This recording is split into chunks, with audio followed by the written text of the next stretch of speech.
Look, I'm just gonna get it out of the way really early. AEW, it ain't perfect. But this is very much down to the fact that wrestling, in essence, never really can be, can it? Because it's pretty much impossible for every single singles match or tag match that comes on a card to be better than the last one, and just to keep raising the bar, and each new idea to be better than the last one either. It just doesn't work that way. But one of the major reasons that AEW is a very good wrestling program is because when things don't necessarily go right, or they get a mistake wrong and all this stuff, when that does happen, All Elite spot it and they try and rectify it. And because All Elite Wrestling do this so brilliantly time and time again, it's got to the point where we now finally trust the process again. Who'd have thunk it? So with all that in mind, I'm Gareth from What Culture Wrestling, and here are 10 terrible debuts AEW quickly fixed. Number 10, The Dark Order. When somebody finally does write a big old book on the history and life and times of All Elite Wrestling, you can bet your ass that The Dark Order are going to get their own colourful chapter. In the early days of the company, no single act really drew as much criticism as the gang.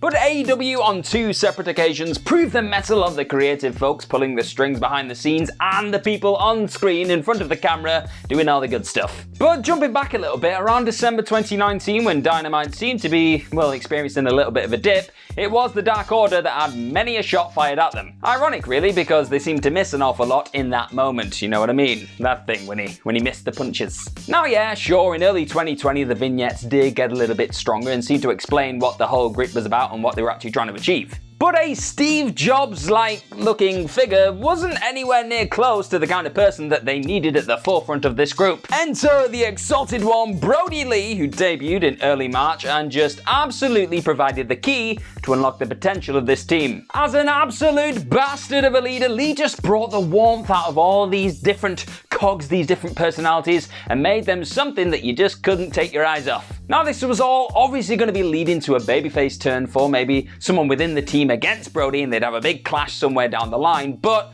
obviously, there was an untimely passing of Brody Lee that happened last year towards the end of 2020, and, well, it did turn Dark Order into this big babyface unit forevermore, but it's just an awful shame that we lost Brody Lee too soon. Number 9, Miro. Let's be honest, the biggest part of Miro's appeal at this current moment in time as the reigning, defending TNT champion at the time of recording, please don't lose the belt, is the fact that he's an absolute killer and seems to enjoy ragdolling people, whatever their size, whatever the day, really. But another reason why this is really fun now seeing him with a belt is the sense of catharsis which has come about due to the fact, or the way, that he was booked early on in his time in All Elite Wrestling. Because really, AEW just got a little bit too cute with things as he came onto the scene. They were like, oh, you like gaming? You like streaming? We've got a guy called Kip Sabian, he likes doing that. We'll put you together, yeah. And then those in charge thought it'd be an equally hilarious idea to get him thrown into a big wedding angle because, you know, Rusev, weddings, WWE, yeah, knowing nod.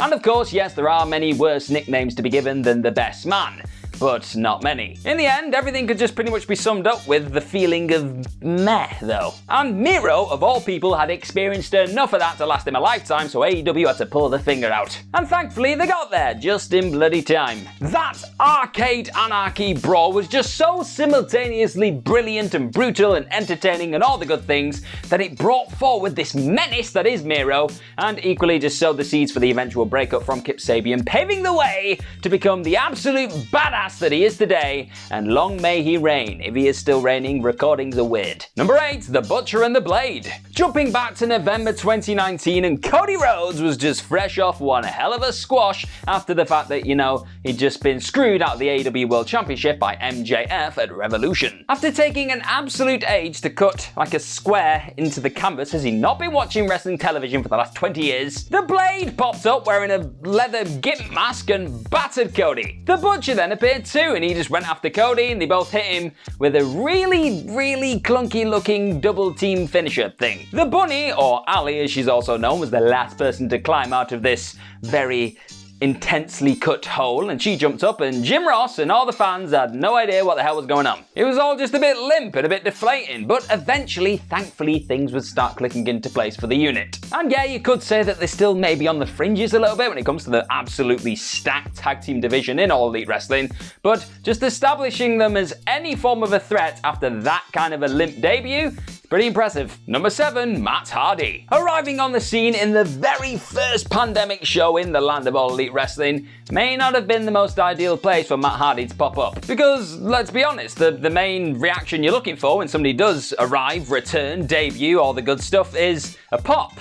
You can't really have one of them in no crowd. The reason behind Hardy making this appearance like he did on the night was the fact that the Elite were one man down going into a blood and guts match, which didn't even actually end up happening. The Young Bucks then called in a favour to the broken/woken/big frizzy hair very scary Matt Hardy, and so he debuted in Daly's place. But in doing so, he just kind of popped up and made loads of weird gestures and sporadically jumped down the balcony, and it was all just very surreal. Thankfully, just 2 months later, that very same venue would provide the stage, the platform for Matt Hardy to redeem himself, and boy howdy did he do just that. Driven by some absolutely masterful creativity from the players involved, Stadium Stampede #1 was absolutely fantastic, and it made Matt Hardy feel like a genuine, brilliant entity once again. Some of the stuff that Matt Hardy did in the Stadium Stampede, like the diving under the water and just turning into all of his different versions, it was one of the best parts of the whole damn thing, and it provided all of us at home panicking our asses off at the beginning of this pandemic. It provided us with some escapist entertainment,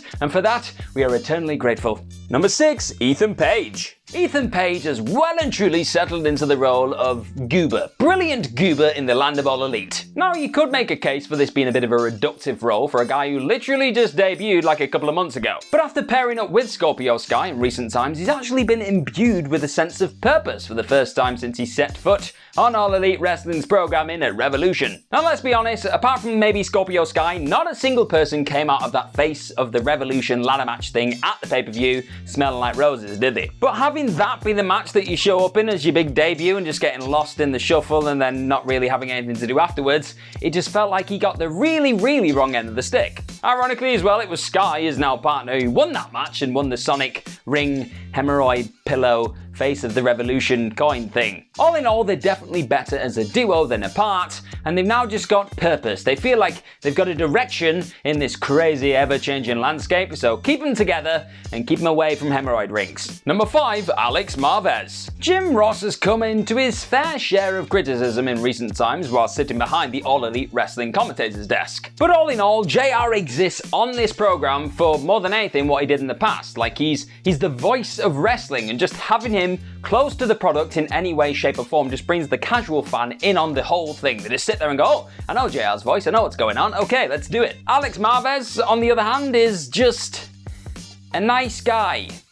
We'll call him that. We'll call him a nice guy. If you want to know exactly how he did when sat behind the AEW commentary desk, it could best be described as looking terrified off into the distance, thinking, what in the hell am I doing here? Simply put, at the first ever AEW Double or Nothing, he was simply the wrong man in the wrong seat. Even though his time in the commentary desk was cut very much short, mercifully short, his role now as like a colourful backstage reporter, it really seems to be working for him. He seems to be hitting his stride, and every time he's stood opposite an absolute piece of crap heel, he just comes across as charming and sweet, and you don't want him to get battered, so Kenny Omega, keep your belt to yourself. Number 4, the buy-in.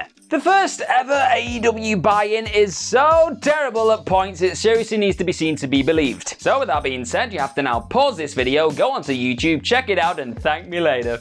But coming into this show, people were just so excited by the fact that AEW was this fresh, shiny new thing with all this goodwill attached to it, they give it a bit of a pass. But once you go back and do check it out, it's very hard to. From production flubs to stilted silences between the aforementioned Alex Marvez and Excalibur, it just didn't have an awful lot going for it. On top of this, the Casino Battle Royal still doesn't really work. It's a little bit rubbish, but AEW is so adamant on sticking to this format, they're gonna keep having a go. They had a go this year as well, but the whole suits thing, it doesn't click with some. And it's because of that whole suit thing that people never really feel that special coming in. You all just get lumped in together in your selected suits, and it's only the Joker that feels special. It was the same with Leo Rush this year. It was the same then with Hangman Adam Page. Obviously it worked out well for Hangman, but apart from that, it was really disappointing, and they probably should have just let the whole thing die here and then. Number 3, Dark Elevation. Setting the tone with matches that fizzled instead of fizzed, and Kenny Omega being involved in a WWE adjacent angle, and Tony Khan making an absolute tit of himself wired up on coffee, playing his first ever on-screen role character thing on AEW Elevation's first night.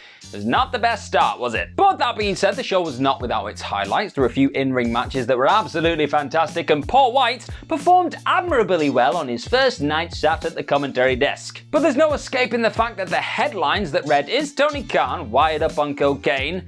they were a little bit damaging, weren't they? Thankfully, just a fortnight later, Elevation established itself as something far more than just excess YouTube content for a company that pretty much has so much at this moment in time. It's getting a bit hard to keep up. With AEW not currently touring at this moment in time, it made sense for them to get this new stage to blood fresh young talent and just give the people that they've already got on the books that they're currently paying a place to bump and enjoy themselves and get in front of a crowd. Number 2, Christian Cage. Tony Khan has unfortunately learned to his own cost the absolute damage that can be done when you overpromote and underdeliver. Never was that more clear than at the show that broke just about every single record AEW has ever just put down on a piece of paper. Revolution 2021 was an absolutely brilliantly built card, just centered around this exploding barbed wire death match and some absolutely ginormous biggest returns you've ever seen in your life, which was pretty much how Tony Khan built it. And not only was this going to be the biggest return you've ever seen in your entire life, this person who was going to arrive on the scene, they were going to be working a full-time schedule. Imagine that. And also, the fact that Paul White dropped this news on the pre-Revolution Dynamite just seemed to be hinting at the fact that this was gonna be something quite special.